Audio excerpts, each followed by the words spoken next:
Wizard of Legend is a roguelike dungeon crawler whose most unique aspect is that you're a wizard and the entire combat system revolves around casting spells. The story is very straightforward. You're a wizard that has arrived at a special institution to take part in the Chaos Trials, a competition that has participants make their way through several dungeons, taking on the fiends that inhabit them alongside the occasional boss fight in order to make it to the final challenge and prove their worth as a wizard.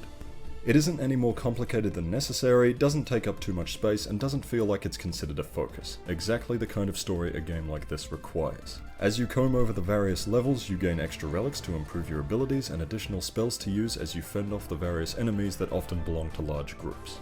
A lot of useful upgrades that are used only on that one specific run are gained through the currency that you also can only gain on that run.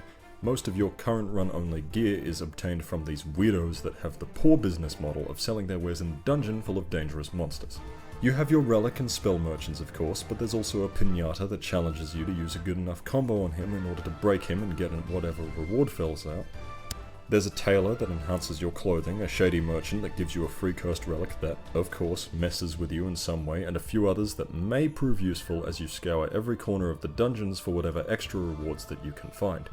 There's actually a second currency known as Chaos Gems that you get less often, but are permanent and can be used in a market area before you start the trials to purchase clothes, relics, and spells to customize your starting build.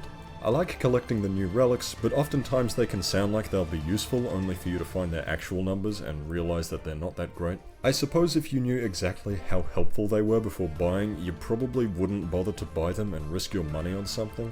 I mean, risk and reward through not knowing what you're gonna get is kind of an important part of roguelikes, and I guess you shouldn't be too overpowered, so it makes sense.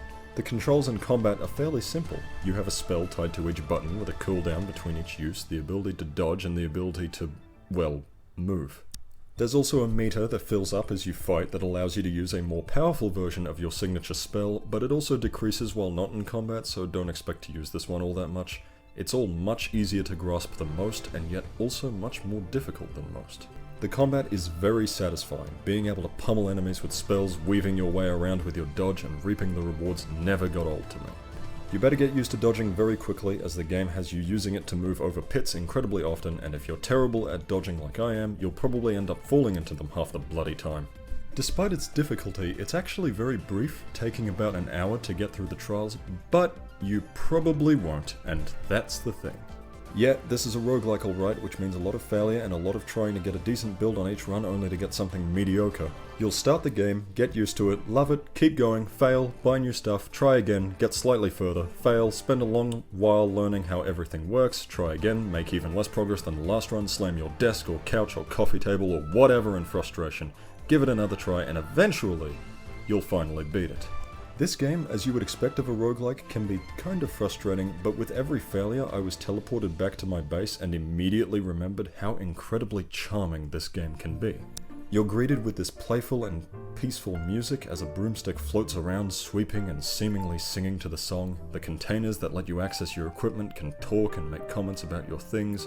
Then when you head out to the market, the soundtrack turns into something more motivating as you see if you can experiment with different builds and practice any new spells. Finally, you head back into the dungeons where the intense music constantly pushes you forward, motivating you to take risks and delve deeper into each area. That's the thing. This game was incredibly difficult, but I could never get too mad at it. Whether it was the satisfying combat, the cool spells you could use, or the incredible amount of charm found in the music, visuals, and characters, this game was absolutely fun from start to finish, and I highly recommend it. I'm going to finish this off with some gameplay clips. Thank you for watching.